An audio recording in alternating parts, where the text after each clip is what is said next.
Almost none of these people know what they're talking about, and it's becoming a problem. Pseudo-intellectualism is everywhere, and it's getting worse by the day. My day is 6 a.m. to noon, and I'm not crazy. You're crazy for thinking it takes 24 hours. I have changed and manipulated time. I now get 21 days a week. Overconfidence mixed with misunderstanding, all the way to things like malicious intent, all fueled by something terrible. The appearance of a speaker who uses words that they don't understand, and the confidence to make you think that they do. But mixed into the very real examples throughout this video, I find myself frustrated by, yes, it's overuse, but more so what I'm sure you would all agree is constant, incorrect usage of the words. Pseudo-intellectual. Pseudo-intellectualism. Pseudo-intellectualism. Pseudo-intelligence. Pseudo-intellectual.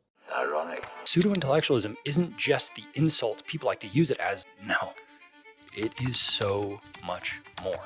Wrong think, wrong sources, bad conclusions, but determined by who? Is pseudo-intellectualism a genuine critique, or is it just a way to tear someone down with a single word? Because the more I researched this, the more I found that not only does that word absolutely have its place, it might be one of the best words that we can use to describe this phenomenon that is wielded incorrectly nearly every time. So here's how we're going to break this down. Yes, we must define and categorize so we all agree on what we're talking about here, but we also need to look at real life examples of this. The frauds, the feelers, and the facilitators of pseudo and true intellectualism, as well as the ones that broke my heart.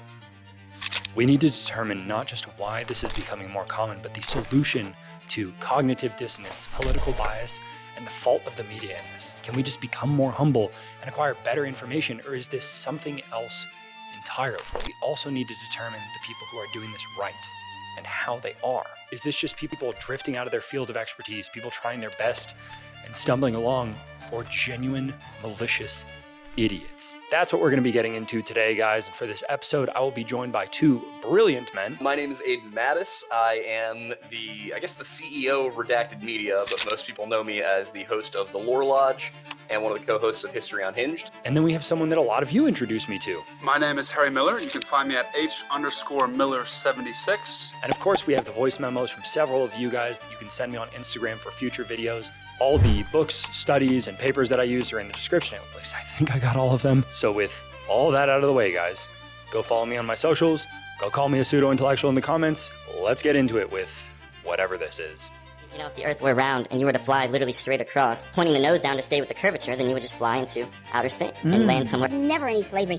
How can it be slavery if Lincoln, the president, is a black man? He was black?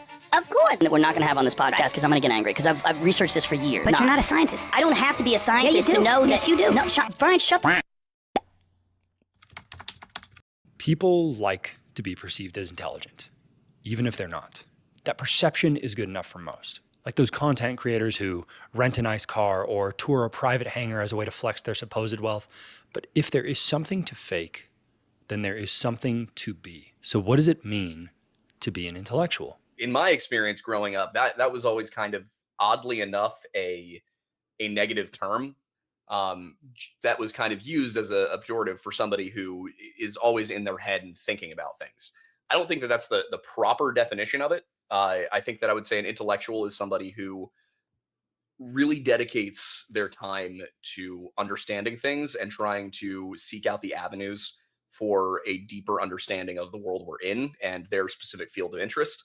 But probably not somebody who's on the ground doing a ton of the work themselves. Somebody who's kind of taking everything, synthesizing information, and trying to come to a conclusion out of it, which I think very closely fits with philosophers. That's a group of people who they do a lot of reading, they do a lot of thinking, they do a lot of talking. They're not stupid people. They're not worthless people. They're just people who are sort of at a tier of society where they are able to opine on things as a career.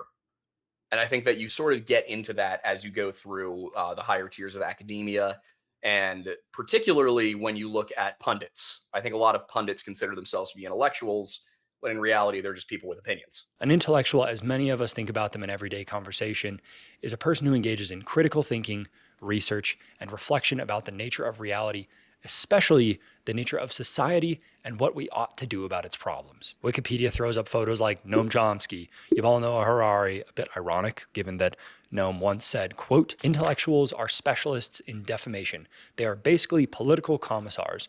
They are the ideological administrators, the most threatened by dissidents." I assure you, he was not thinking about intellectuals like him when he said that, though. These are the type of people who make a name or a living off of engaging with ideas directly. But is there a way to actually say if someone is good at this or not? Hopefully, otherwise it's going to be really hard to figure out what a pseudo-intellectual is. What do they need to do to be a good intellectual? There's a few things I think. Their expertise needs to be in how ideas work, how to come to conclusions with sound and valid arguments, how to use sound epistemology, aka how we know what we know, and how to avoid falling prey to logical fallacies. Critical thinking has real components and processes. An intellectual needs to be able to actually carry them out. Someone who claims to be able to do this or who engages in this but demonstrates they lack the essential skills could potentially be described as a fake, a fraud, or as pseudo. He said it! But it isn't just a matter of skill, and that's what makes this so complicated. Is a college football player a pseudo football player compared to somebody in the NFL? No. But why? Same rules, same strategy, maybe a similar physique where they can actually go up against other players. They just have a different ceiling. Similarly, there are skill levels to one's ability to make sense of the world, but if someone doesn't have the basic skills or is misrepresenting their capabilities, could this be the definition of pseudo-intellectual that we're looking for? While the world of ideas is less tangible than the material world, the same pattern holds. There are ways of building arguments that lead to logical conclusions. Intellectuals can come to different conclusions, but both be using sound arguments. But if they commit all sorts of fallacies while pretending to sew this tapestry of intellectual wordsmithing together, slap a pseudo label on them. An intellectual needs some level of social proof to be one. I really think that peer review is sort of what separates intellectualism from pseudo-intellectualism. Somebody who's an intellectual is going to take their beliefs and their work, they're going to present it to a group of their peers, of other experts in the same field.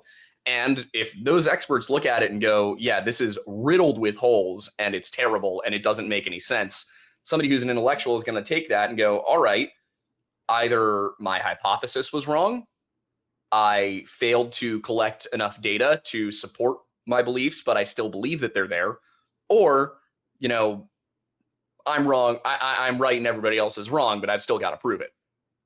Right. You go to the people who are pseudo-intellectuals and they're like, you know, oh, the ivory tower, they're lying to you. I know what's going on here. Here's my beliefs. And then anytime anybody contradicts them, anytime anybody says they're wrong, they go, well, you're just controlled. You're just part of it. You don't care. You're not interested. The other day, somebody told me that I am, they said, you are the most dismissive investigative historian I've ever talked to. And I had to bite my tongue. I had to bite my tongue from saying that's because I'm the only actual historian you ever talked to. Like the people you're referring to as investigative historians are people with a blog.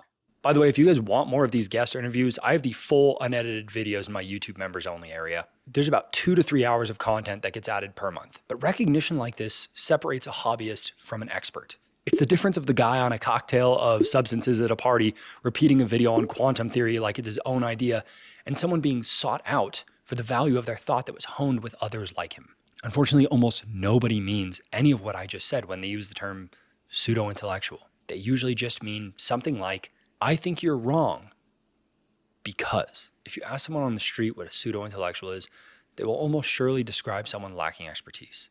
So while the earlier definition is factually correct, it is functionally wrong. For this reason, I'll be slightly using expert and intellectual interchangeably at times. I think their Venn diagram of where they cross over is just enough to do so.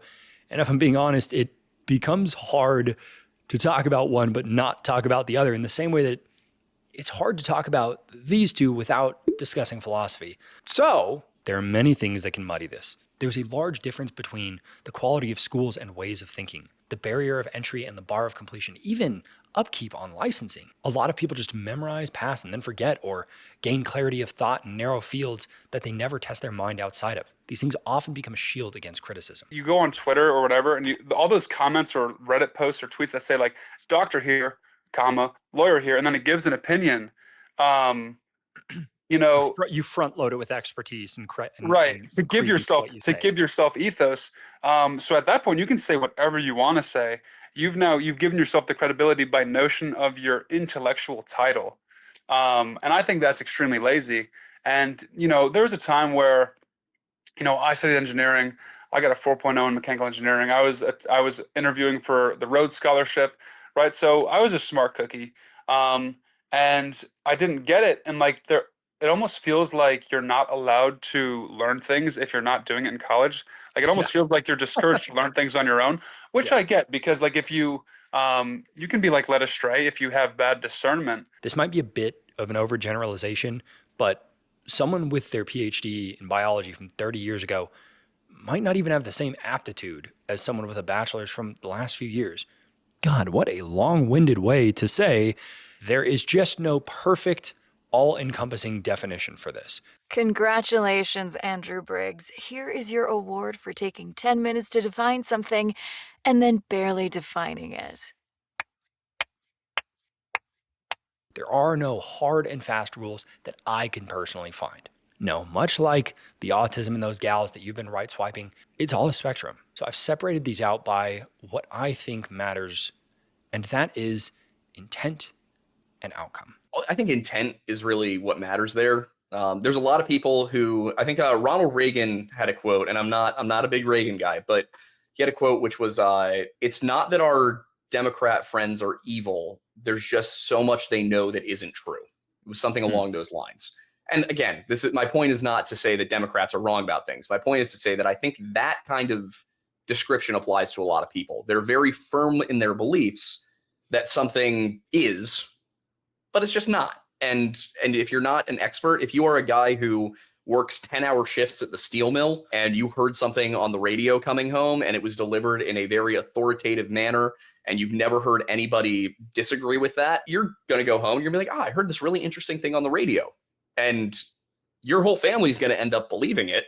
It might not be true, but because you're not somebody who has the time to go sit down at your computer and spend 6 hours digging into all of the rabbit hole of where this story came from, you're just not going to know. Now, I know what you guys are thinking. 10 hours at the steel mill? Okay, bro. I remember my first job. The simplest archetype for this is pretty innocent.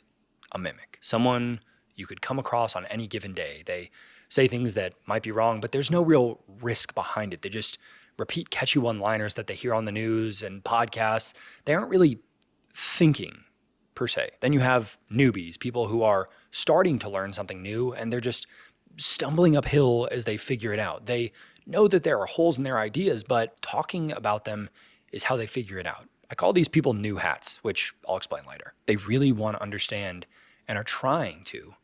But more than that, they like to seem as if they understand as they are figuring these things out. Let's use Brandon, for example. Brandon is in his first year as a personal trainer and uses words like pectoralis major when his client is doing a chest press. There is no reason for Brandon to do that, but it helps him to perform as if he is smarter than he is. It also precludes him from exposing the flaws in his ideas and understanding. But after this is where it becomes more malicious. The people who place truth below ideology, the information and the process of understanding it is avoided at all costs, which we all know is that political party. They are so willfully uninformed and constantly misrepresent things. Wait, which side are we talking about? I think the only way this really becomes worse is when you profit from it.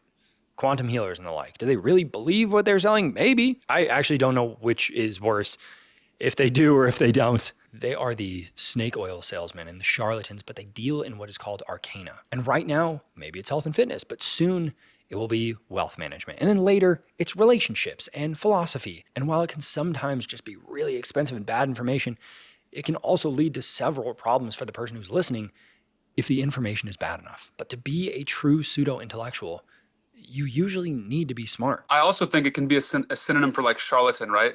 Or a snake oil salesman, who I think a snake oil salesman or a charlatan are performing derivative acts, right? Where they're not making anything new or novel. They're just repackaging and bottling things and like making them look like convincing products for unassuming masses, unintelligent masses. And admittedly, you've got to be charismatic and intelligent to be a charlatan or to even be a convincing pseudo-intellectual, right? Because the first prerequisite to be a pseudo-intellectual is to be kind of intellectual, convincing enough to get people to think you're an intellectual, because you wouldn't tell a blabbering fool who nobody takes seriously that he's not a pseudo-intellectual.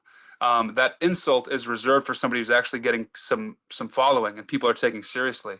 There's one more archetype that I've thought of for this, but we got to reason through some more stuff first. There are endless caveats and endless nuance for this topic. So let's sum it up with this. Anyone that I like is an intellectual. Anyone that I do not like is a pseudo-intellectual. I'm kidding. I'm kind of not, but I am kidding at this part in the video. We'll see if that changes. See, intent matters here, but it's also education. Could we change this steelworker's mind that Aidan mentioned just by teaching him or giving him the truth? In 2014, they ran a study in Oklahoma where they tracked students' understanding of biology after an introductory course. Do you think their scores improved? Oh my God, wouldn't that be terrible if they didn't? After all that studying, how could they not? The accurate statements went up, which is great. More information and education led to greater literacy. Kinda. Did it increase their intelligence and ability to reason? It's hard to say because it also led to an increase in misconceptions. The only answer that consistently went down was, I don't know. So to quote David Dunning, what education often does appear to do is imbue us with confidence in the errors that we retain. Let's all sit with this frustration for a moment. More education seems to cause people to be more correct more often, but it also makes them more confident in that which they are wrong about. So why isn't education a simple fix for this? And how do we correct pseudo-intellectualism? See, Nietzsche warned in so many of his writings that mass education wouldn't make people wiser. It would make them better at performing wisdom. Yes, I think there's a media bias. Yes, I think there's a political bias insofar as the more into those things you are, the more likely you are to be taken in by pseudo-intellectuals. The real problem comes down to the fact that our colleges and universities have more or less turned a blind eye to it. It's less, is your argument whole and sound? Have you questioned it thoroughly? And more, can you use the right verbiage to turn your argument such that it isn't obviously wrong from the first glance? Which is how a lot of pseudo-intellectualism kind of bleeds into the media narrative. It looks right from the front. At the risk of sounding like a broken, cliched record, college, at least at lower levels, doesn't really do much to separate educated people from the uneducated anymore. It has been devalued partially because it became the basic standard. I mean, good luck getting a job at anything besides a warehouse or serving tables if you don't at least have a bachelor's, right? I'm being hyperbolic, everyone, calm down. There was a time when I went to college meant something. Your mom goes to college. Because there was a time when you were being taught how to think instead of being given a list of things to think. People would finish their degree not just with newly learned information, but also a better understanding of why they think the way that they do and how to come to better conclusions. But as entry requirements have gone down and acceptance rates have gone up, students went from the buyer of their education to the product for colleges. It is hard to give it much weight, given that many are just paying for an adult daycare at worst, and what amounts to a few more years of high school that they sleep, drink, and smoke their way through at best. The difference between a person with a bachelor's and a person who barely graduated high school is miles wide. But the difference between a person with a bachelor's and a person with the same bachelor's is almost just as wide. You know, that one classmate that you graduated with. How did they make the cut?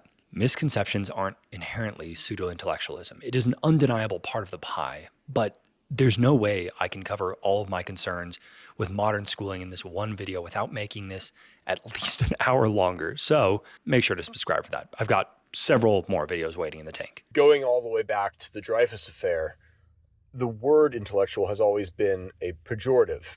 But because of the work that intellectuals did in advancing knowledge and truth in the face of social consensus and established tradition, it has acquired a degree of prestige that now the establishment wants to take for itself. This means that to be an intellectual in the establishment's view is to support its view, and it needs a new pejorative to describe the intellectuals of our time who threaten their monopoly on legitimate knowledge. And perhaps that word has now become pseudo-intellectual. Obviously, this topic is going to get more and more complicated the deeper we get into it, but something that shouldn't be complicated is your internet privacy. If you've gotten your name scrubbed off of the dark web, you also need to make sure that it doesn't just get thrown back on because you got on airport Wi-Fi. Unfortunately, incognito mode does about as much to protect you as standing at the quad on a campus does to make you more intelligent. That's why I'm working with CyberGhost VPN. Killer name, by the way. I spend a lot of time on public Wi-Fi with my phone and my laptop when I'm writing these episodes, and that can be really risky. Luckily, CyberGhost not only encrypts your data on public Wi-Fi, but even prevents your personal internet service provider from logging your information by rerouting your connection through secure servers in over 100 countries, hiding both your IP address and protecting your data. You can even use it on streaming platforms to get around geo-locked shows and search engines to get around geo-locked information. CyberGhost also works on up to 7 different devices, including your smart TV and gaming consoles when streaming, and it always chooses the fastest connection possible. The best part is how simple it is. Download it, log on, turn it on. Easy. With over 38 million users worldwide and over 20,000 excellent reviews on Trustpilot, it's one of the best VPNs out there. And right now you can use the link in the description for 84% off. That's like $2 a month, and you get 4 months free. Get started by clicking the link in the description or going to cyberghostvpn.com/Andrew Briggs. Thank you so much to CyberGhost for sponsoring this video, and let's get back to it. A proper education is important. You just have to be sure you aren't getting a pseudo education, so to speak. A few videos ago, I referenced evolutionary psychology and anthropology. I was actually shocked how many people see them as a pseudoscience and not just as a framework to theorize and answer questions.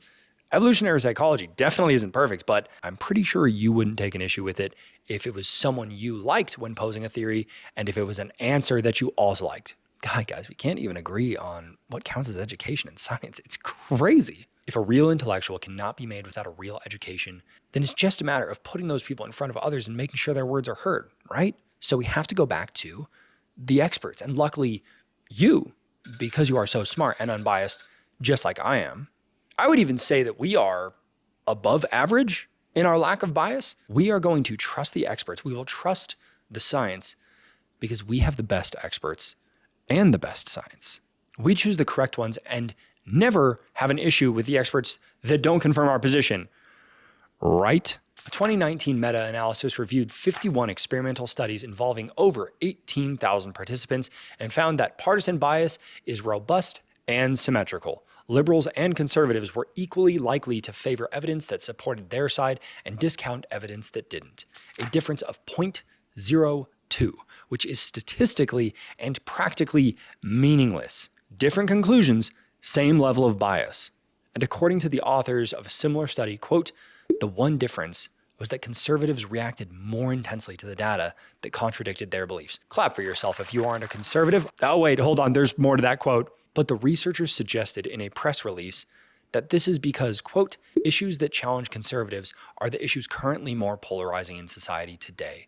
So when someone becomes an expert, they have a prideful temptation to use their status as a way to discredit opposition rather than engaging with the opposition. So we will trust the experts to educate us, but only if we agree with those experts. We will trust their logic if it aligns with our own.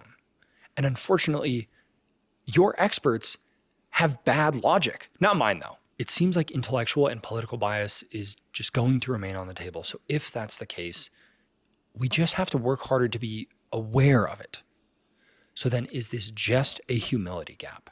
Do people just need to be open to saying, I cannot remain objective on this topic, or I don't know, or maybe more information will come out later? Oh my God, there's more information, isn't there? In the early 1950s, Barbara McClintock began proposing some troubling claims about genetics. Claims that had her peers rolling their eyes in private until she took her work public, speaking for an hour on her findings where upon completion, it is reported that her talk was met with silence. People openly joked that she had lost her mind. The experts, her peers, the public, they all knew that she was wrong. And unfortunately, she is something of a poster child for lacking intellectual humility now. Not humble, faulty reasoning, no ability to know what she did not know. But did she ever come to accept that she was wrong? No, of course not. She kept trying to push these insane claims until she died in shame, having never been able to realize that she was wrong.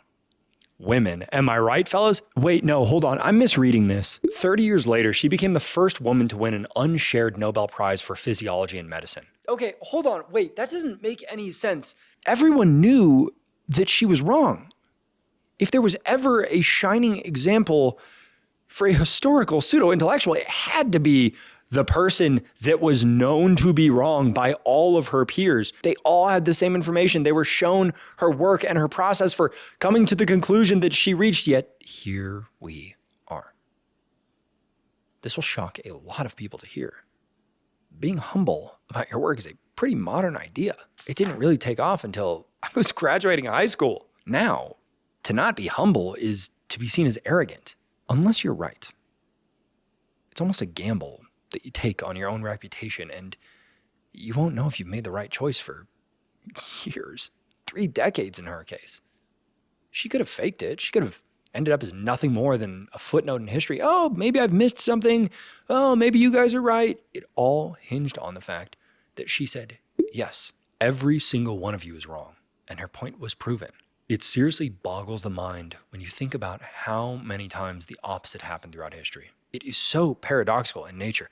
Be confident in your ideas, but not too confident. And understand that confidence itself is not evidence. I'm sure the Aztecs were really confident about those sacrifices when they were lopping people's heads off and throwing them down pyramids. So what is happening that is giving rise to so many pseudo-intellectuals? In 1896, Alfred Harmsworth launched the Daily Mail under the slogan, quote, "the busy man's paper," built around this idea of giving the public what it wanted. This wasn't just a new business model, it was a direct bypassing of intellectual authority. You can think of the Daily Mail almost like the blueprint for modern tabloids or clickbait. It was created with these bite-sized ideas and headlines for a quick skim, in direct contrast to a traditional paper that assumed the reader was sitting down to learn. I don't think it's a stretch to propose that this paper probably led to the very first person in history saying something like, well, yeah, but I read it in the paper. I read that in the paper. You read it in the papers? Or as people would say today, I read it in a study where... Oh, you read about it online. This is an aside, but I did read some of the stories that they printed. They read like a scholarly article compared to today's media. An idea that I heard that's a big part of my mental framework in my late 20s is never take criticism from someone you wouldn't take advice from. And I know it sounds a little weird for this idea, but I think without real-world action and results, even failure in something, of course failure in something, you can't have an idea about how to operate in the world. And a lot of times I think nowadays people just read articles, read tweets, read whatever, and then they start creating ideas based on things that they read rather than stuff that they've done with their life. And I think it's okay if you just don't have an idea or an opinion about something because you haven't done it. I think that's better. I think you should turn to people that have those ideas because they've done those things and failed at those things rather than just come up with your own conclusions and you don't actually know anything. So let me ask you this. If you made a college course, you'd maybe see its success as defined by the quality of the students that it produces, not the money that it generated. The Daily Mail, however, was using sales figures as the sole criterion of success. Pop journalism cut the cultural and intellectual elite out of the loop entirely and armed anyone reading with a veneer of understanding. Nietzsche had this idea of journalistisch, or newspaper German, this flat way of thinking that does so little to shape thought, but sounds informed and conclusive. It circulates well and it grabs attention. In fact, probably the closest that Nietzsche ever was to actually using the word pseudo-intellectual was in his essay, David Strauss, The Confessor and the Writer. I find myself struggling with this because on one hand, you've democratized information, both the creation and dissemination of it, kind of like podcasts and video essays on YouTube. On the other hand, the consensus becomes more questionable. Thought becomes more fractured because it becomes one size fits all instead of nurturing the gifts that some have and meeting them there. To paraphrase a quote from the Screwtape Letters by C.S. Lewis, a few centuries earlier, humans still knew pretty well when a thing was proved and when it was not. And if it was proved, they really believed it. So why is consensus so hard now? The media on a large level is more concerned with telling people the information that they might want to hear and what will keep their attention than inconvenient information that might cause them to swipe away. A hastily written article to capture clicks and hopefully reach the first page of Google isn't having a back and forth with a group of professionals on the topic. It is chasing attention and selling you confidence in the claims that you can now parrot off. But the media is yet another delicate balancing act that must be played. My friend Kyla, aka Not So Erudite, once said something to me like, you have to balance being the first person to publish and the most accurate. And sometimes when you prioritize speed, you lose all accuracy. The alternative, of course, being having the most accurate article ever that nobody ever sees because attention has moved on. The internet makes us feel informed with things that take longer to verify than it does to write them. Even well-researched, well-thought-out, long-form pieces of content end up becoming sound bites that sound like a conclusion without explaining any of the process of how they came to it and why. Then people are back to devouring these 30-second TikToks back-to-back with glossy editing, but it launches people into a mimic category. They don't understand it on a deep level, but they can repeat it. It is journalistique. An aspect of American culture that has reached nearly every corner of the planet is this idea that anyone can do anything as long as they put their mind to it. There's probably no better intellectual example of that than Good Will Hunting. Little Good Will Hunting situation. Do you study in your off time? That's more than most. Do you read books and listen to debates and podcasts while you argue through them in your own mind? You probably know a lot about whatever that topic is, truly. But when someone does that, there becomes a sort of anime power fantasy of being at the right place at the right time. You are the person who knew the thing that left the tenured professor stunned. You are the intellectual hero who defied the odds. And then everyone clapped. Clap, clap, clap, clap, clap, clap, clap. It feels good to see that scene in Good Will Hunting at the bar, and I think most people would be lying if they didn't admit that there's something nice about knowing more than some smug douchebag or pompous expert. It's a great scene and a movie that probably led a lot more people to engage in solo study, but it may have also led people to overestimating themselves. Think about it like this. Think about something you are really good at. It doesn't matter the significance of it. Maybe you're incredible at tying your shoes or hula hooping. Where would you rate yourself on a scale of 1 to 10 if 1 is barely a beginner, 5 is absolutely average, and 10 is God tier expert? I'd imagine you rated yourself pretty high, as you should. Like you said, you're really good at it. Now in the comment section, let's test something else. Type this, but don't submit it yet. Write something down that you are just average at. Now with the same scale that we just mentioned, where would you rate yourself on a scale of 1 to 10? But before you click post, let's pause for a second, but you cannot change your answer. In 1954, Leon Festinger wrote a paper titled A Theory of Social Comparison Processes, where he proposed that when there is no objective standard, people figure out who they are in comparison to each other. Now, I know what you're thinking. Duh. Like, what were people doing in 1953? Comparing apples to orange? If you think you're smart, you can only know that in relation to another person. You may be the most intelligent person in your apartment complex, but barely crack that 70th percentile when it comes to your town. The reason this matters is because we are always dealing with incomplete or heavily skewed information. I mean, if you're watching this, you are a genius compared to that idiot that you're arguing with in the comment section. If you get cut off on the way to work, you are currently the best driver on the world, maybe the best in history. Anytime that I've been cut off snowboarding, it was always those fucking skiers. Okay, now post that comment. A woman named Ola Svensson published a very uncreatively named paper. Hey guys, this is editing Andrew here. Ola Svensson is a man. His face is nowhere on this paper that I read. Whoopsies, I thought it was similar to like the German name Olga. Anyway, all right, back to it. Are we all less risky and more skillful than our fellow drivers? Where she asked people to rate themselves on their skill, safety, and riskiness on driving. Note that these were self-defined phrases that exist in relation to something else that they probably imagined in their mind. What Ola found was that most people would rate themselves above average on good things and below average on bad things. If you are good at math, I need you in the comment section right now so bad.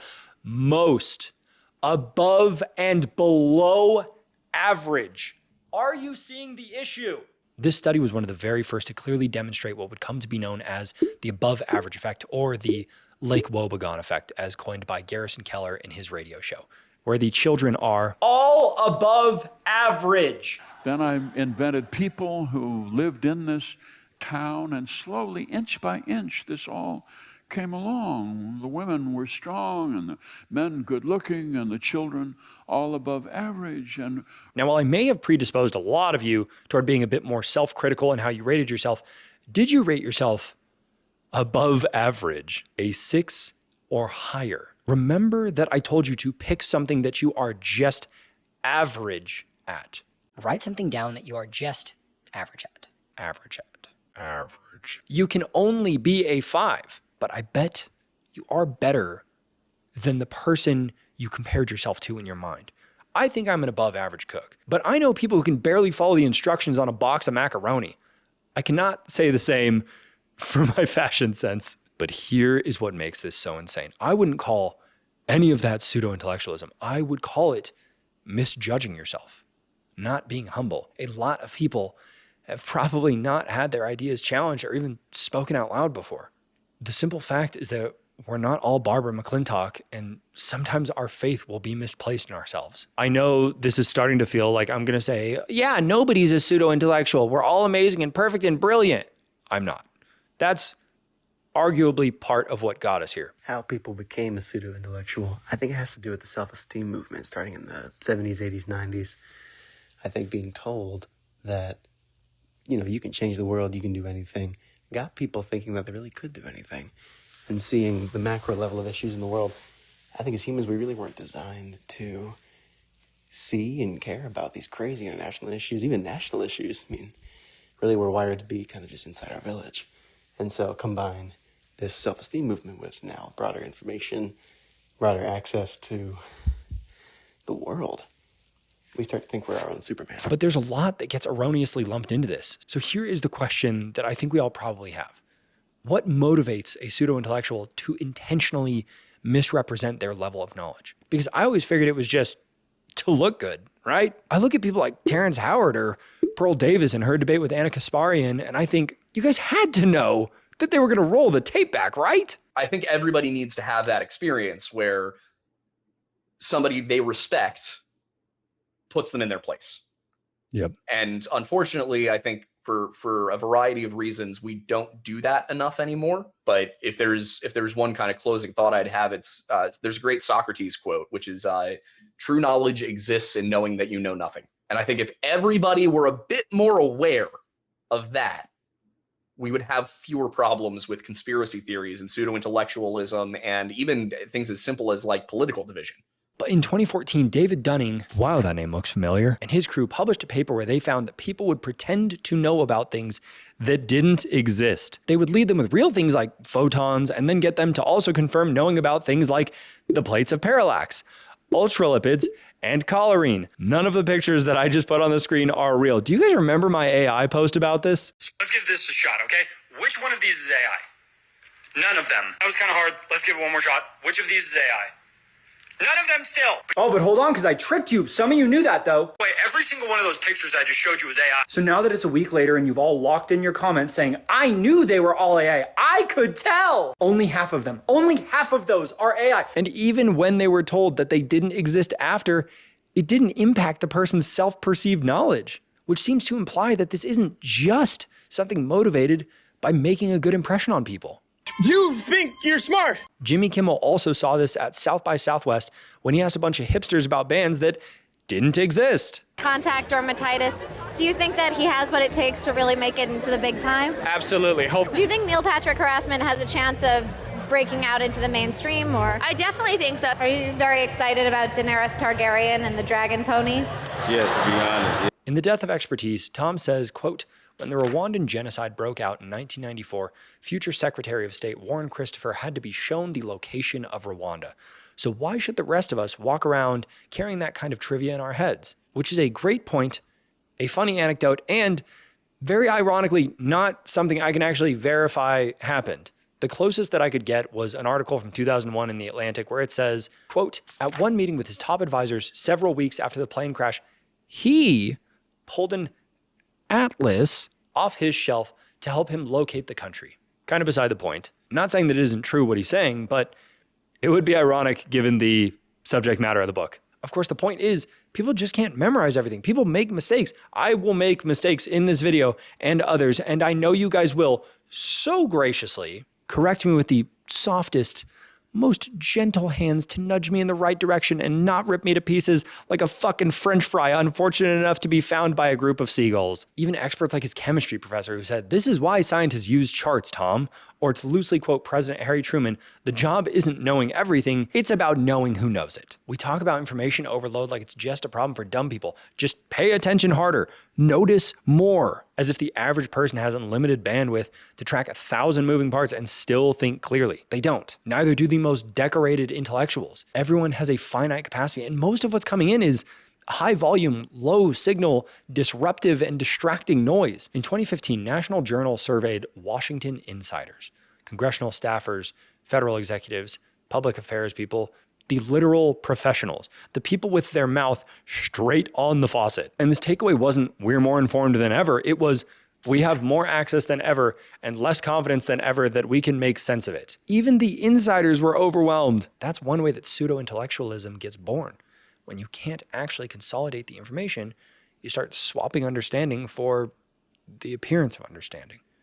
Hot takes, performative certainty. Not because motivation is low, sometimes not even maliciously, but because the amount is infinite and human capacity isn't. This is like telling Shaun White the problem isn't the conditions on the train. He just needs to consume more footage. At some point, more input doesn't create clarity. It creates paralysis. And then people start performing confidence to cover it. And this is where I personally come into this. If you ever produce a semi-contentious piece of content, you will experience what I call dismissive epistemic gatekeeping, aka degging. Let's say you published something and you feel you've given it a very good faith attempt and really did your best to steelman the topic, but still get comments that say, go do some research. As if it's not something you've given a lot of time toward already. Yeah, go read a book. The reality about degging is that there is no amount of research that is enough because the goalpost will always move. Let's just play this out to an absurdist endpoint. They say, go do more research. You say, like what? They say, here are 5 sources. And let's say they give you 5 sources that you have already read. They say, well, you didn't understand it. So you respond, actually, my professor wrote those papers that you cited, and they confirmed my interpretation was correct. What do you think the odds are that they accept that? It seems low. We totally just smoked that fake argument with a fake person, by the way. Degging isn't about good faith critique. I have had great critiques of my videos. I have been making content for 7 years and have even become friends with some of my critics. But degging isn't constructive. It is about insulting any work that comes to a different conclusion. I would say that degging might even just be the verb form of calling someone a pseudo-intellectual. You have degged them. You are degging them to death. Oh my God, we're gonna kill him. Do you think anyone would say these things if you agreed with their conclusion or changed your mind to fit theirs? Of course not. The issue seems to arise only in disagreement. So if I agree with you, actually, if I say, actually, yeah, it is this, does the status of my pseudo-intellectuality change because I've now changed my beliefs? Because am I a pseudo-intellectual or is what I'm saying pseudo-intellectualistic? In which case, if I change what I say, am I still a fraud? And now that I agree with you, have I now fraud joined too? The approved class of thinker? There's always more research. There is always another expert. There is always a new thought or interpretation, and there will always be someone to say that what you did is fallacious, and that makes you a pseudo-intellectual. It is possible to have the same information, both use sound logic, and still come to different conclusions. And I think that is so hard for people to wrap their minds around because it just feels so paradoxical. And the only way to protect yourself from this insult is to be in agreement with whatever the supreme intellect is that this other person has placed on some unshakable pedestal. That, or never pose another thought ever again publicly. I really love the way Harry explained it here. Like I have the motto of the Royal Society tattooed on my arm, Nollis in verba, take no man's word for it. The scientific community which published Newton, take no man's word for it. The whole point of science is that you doubt and question. And yet we've ironically ended up with another ruling class, and science has replaced God. The intellect of man has replaced what was previously religious tradition. And this gets us to the topic of like pseudo-intellectuals. Because we have killed God, each man becomes a God in his own right, because the as Spinoza says, like it's been dissolved among all of us. We're all participating in it. There is nothing more threatening to a God than another God. And so if you come across and say something intellectual that you put words together in a convincing way and you quote whoever, that's why I think the immediate response is to say you're a pseudo-intellectual, because it's the same as saying you're a pseudo-God. Like we're all lesser gods now trying to have more superpowers than the next guy. Mm-hmm. And if you're an intellectual who prides himself on his intellectual capacity, there's nothing more threatening than another God in your neighborhood. And so you have to call this person a pseudo-intellectual, because your knowledge is weaker than my knowledge. My voodoo and my magic is better than your voodoo and your magic. And so we all end up just like talking like shamans. And and I think that's how all this discourse plays out. Is it's superstitious, it's religious. We're not enlightened. We're just as dumb as we've always been. We're just as because you can't every vacuum, the vacuum of worship gets filled with something. And now I think that you were talking like, why does it seem like everybody uses that term pseudo-intellectual? I think that's precisely why, is because that's calling somebody pseudo-intellectual is equivalent to calling somebody a heretic 1,000 years ago. Yeah. Right? It's the modern heresy. So I think ultimately, again, it seems to fall into that line of like, if you are not touting and speaking the orthodoxy, you're a heretic. And similarly, like if I was who was it, like the Arian conspiracy, like the early Christians of like, all those early heretics where they say like, well, actually, no, it's like this, the Trinity is like this. There is a consensus. There's an established liturgy and doctrine. And I think, again, pseudo-intellectual serves, again, to discredit what you're saying, just as the label of a heretic would, where you are diverging from the orthodoxy. And that's what, I find it very interesting where, people will engage with me for a long time, and I'll only get called a pseudo-intellectual once I say something they disagree with. Yes. So it seems that any time that it's used, my vernacular, my delivery, my thoughts up until that point weren't pseudo. They were in fact quite effective enough for you to keep engaging with it. It only becomes pseudo when I disagree with you. It is so unexpectedly anti-intellectual because there is this subtle, don't speak about this unless to it. You go on Twitter or whatever, and all those comments or Reddit posts or tweets that say like, doctor here, comma, lawyer here, and then it gives an opinion. You front load it with expertise and right, to give yourself ethos. So at that point, you can say whatever you want to say. You've given yourself the credibility by notion of your intellectual title, and I think that's extremely lazy. And there was a time where, I studied engineering. I got a 4.0 in mechanical engineering. I was interviewing for the Rhodes Scholarship, right? So I was a smart cookie, and I didn't get it. And like it almost feels like you're not allowed to learn things if you're not doing it in college. Like it almost feels like you're discouraged to learn things on your own, which I get, because like if you can be like led astray if you have bad discernment. But it's interesting, the same. If I'm going to caricaturize, the same people who complain about the church in the old days, like not printing copies of the Bible and keeping the information to themselves, are the same people who are saying like, you can't question any intellectual authority figure because they got the paper that says they know everything. And so again, it ends up becoming the same amount of superstition as any religion, modern intellectuality. But it's ironic because it's under the guise of empowerment and knowledge. And they substitute a transcendental God for a worldly one, or for a legislator, or for whomever. It discourages broadening your understanding because any mistake will just serve as proof of that. The claim that you are a pseudo-intellectual. We have to create space for people to explore and put on a new hat from time to time. See, I told you I would explain it. I'm basically wearing one every new video that I make, and I think That's why it is such an odd topic for me to cover. I can totally be wrong. I am just some dude on the internet thinking my way through stuff in video format, and sometimes you guys agree, sometimes you don't. But how I get where I do is a very honest attempt every time. A few months after almost every video, I'll rewatch it, and there's always something. Fuck, I could have changed this. I could have added XYZ. I should have spent more time on this section. I've just learned something new that was published recently. Every video is a new hat, so I'll never have it perfect. But it is, for me at least, really fun. So I hope you guys like watching me stumble uphill as I figure all this shit out too. Maybe culturally, our values have changed. In the early 1970s, the science fiction writer Robert Heinlein said, quote, "Specialization is for insects. Truly capable human beings should be able to do almost anything from changing a diaper to commanding a warship." That was 50 years ago. Look at your city skyline. That was built by hundreds or thousands of specialists. Not a small number of Renaissance men who knew everything. People with a deep complementary knowledge with others. That is expertise, not intellectualism. But it does seem like multifaceted interest isn't lauded the way it once was. You don't often hear praise for the modern day Renaissance man. Again, a video for another time. But remember I said that there was one more archetype of pseudo-intellectual.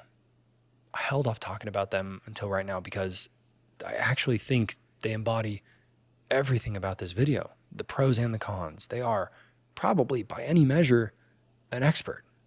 A career that is longer than I've been alive, with progressively more and more respect from his peers. More and more citations with every subsequent year. I'm talking 25,000 citations since 1995, with over 11,000 of those being really recent. Someone openly speaking and lecturing as a professor almost as long as I have been alive. Someone who is now called a pseudo-intellectual almost any time they are mentioned. Someone that I have seen be the expert and the person poking outside of their expertise, looking like a fool. Someone I have seen be incredibly humble and fueled by ego. Someone abused by and a part of the media. The man overestimating his understanding and at times failing to notice his own political bias. But who is this person? And his name is John C. It's Jordan B. Peterson. And until he entered the political sphere, he was well liked by students, respected by colleagues and politicians.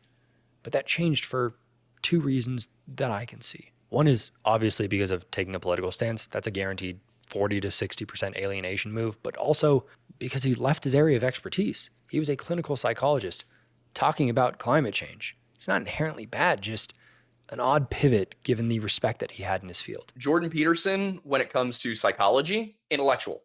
Guy knows what he's talking about. Jordan Peterson, when he's talking about the Bible, pseudo-intellectual. Like, you can kind of be both. You can be a person who is intellectual about one topic and a pseudo-intellectual about another. It's authoritative drift, which sometimes people appreciate and sometimes not. And maybe that depends less on the way that you get there, and these days, probably more on the conclusion. Now, I'm going to tell you something that a lot of people don't realize. We have a saying about this. Jack of all trades, master of none. And the rarely stated second half. But better than a master of one. I don't dispute that Jordan Peterson has missed the mark on loads of things. Well, so people say to me, do you believe in God? And I think, okay, there's a couple of mysteries in that question. What do you mean do? What do you mean you? What do you mean believe? And what do you mean God? I actually do plan to make a video on him later this year because he did have a very positive impact on my life. And while that shame was originally heaped on him from the left, there has been increasing disillusionment from the right, and I think that deserves its own video. Maybe with this one other example as well. The parallel from the left, Sam Harris. He's not a fraud. He is not stupid. He didn't fake his way into relevance. He has a background in neuroscience, a long career, best-selling books. I think I own 6 or 7 of them. Sam Harris has it's the fucking numbers again. Whatever. I'm leaving this in. I don't care. Sam has serious influence because of careful thinking, clear communication, and intellectual honesty. But over time, his role shifted. Authoritative drift. Suddenly, he's talking about peripheral areas like philosophy, which he has a bachelor's in, religion, which he did his dissertation on, and then geopolitics, and race and media criticism, and none of those pivots are inherently illegitimate. The problem isn't curiosity or even commentary on it, because whether we are willing to admit it or not, we need people who are willing to do so. I think maybe I'm just coming to terms with public intellectuals as an unappointed job or title. I've been struggling with a lot of their conclusions and their process of coming to them. I don't think it's malicious. It's almost just human. After all, you're only human.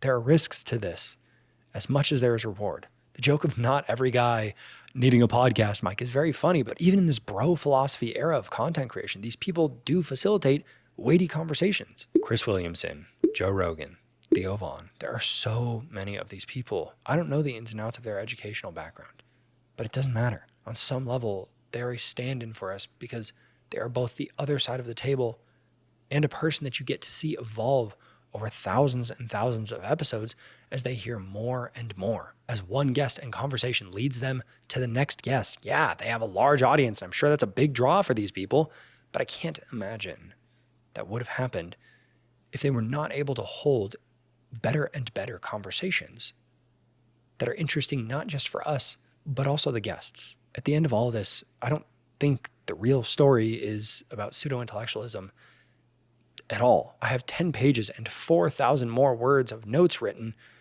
that aren't going to make it into this because they just don't fit what this video ended up becoming. I mean, I rewrote this thing like 3 times after I got some feedback on it. It's about the people who step into the arena and try, imperfectly, to think in public. A public intellectual isn't just someone with credentials. It is someone who takes the risk of leaving the safety of their discipline and speaking out loud about things that matter. Things that when you speak on them, come with a cost. Culture, morality, meaning, and power. And that's a lonely place to stand. You are no longer protected by peer review or narrow expertise. You're exposed to misunderstanding, bad faith readings, political distortion, and a level of scrutiny that almost guarantees you'll be wrong sometimes, and all the time to some. People like Jordan Peterson, Sam Harris, Yuval Noah Harari, Brian Cox, Slavoj Zizek, they didn't fake their way into relevance. They earned trust by doing hard, careful work over decades, and then they did something most people never will. They carried that thinking into the public square where precision is punished, nuance is flattened, and every sentence gets weaponized against them. That role is thankless because when they're right, it's expected. When they're wrong, it's unforgivable. And that same audience that demands they speak on everything will turn on them the moment they do if they don't agree. Public intellectuals exist because we demand that they do. We need them. The danger is when we forget that they are still bound, they're still biased, they are still learning and capable of mistakes just like the rest of us. They are not free of becoming a pseudo-intellectual somewhere along the way. And I think each of us has a bias that prevents us objectively from knowing if they ever do. How weird. So maybe the real responsibility here isn't only theirs. Maybe it's ours to be able to listen but not deify them, to criticize them but not have contempt for them, to respect their expertise without pretending that it's perfection or omniscience. Because thinking in public, putting your ideas out there on problems most people are terrified to even try to offer a true solution on. Anyone who does it honestly will eventually bleed. I'll let Harry Miller finish this off. Thank you guys so much for watching. Don't forget to click the link in the description to grab that special CyberGhost VPN discount to keep all of your data safe while you browse and unlock all blocked content online for $2 a month, risk-free. And of course, if you want to hear these full interviews, go check out the members area on YouTube. I love you guys. Thank you so much for watching. Harry Miller, everyone. See you later. I think the great intellectuals are the people who make their own values, who dare to be misunderstood, who dare to disagree, who dare to tell like untimely truths, who dare to appear as heretics. I just saw a Ralph Waldo Emerson quote where he said, poets are the great liberators. I think it's the poets, and I think it's the artists, and I think the people who are really, and this is a whole other thing that I'm trying to put together, but the people who are really at odds with the zeitgeist and the current scheme, because it's like you can buy a goth outfit at Hot Topic. Goth is not the counterculture it used to be, right? These things get appropriated, and I think we've lost the idea of what real disagreement is. I'm not talking about the kind of thing you can buy at a Forever 21. I mean, principally, I'm to set yourself at odds against the culture. I think that's where the intellect is. Because that's intellect with courage. That's intellect with heart and spirit. And I think that's terribly exciting. And I think that's what everybody should aspire to be.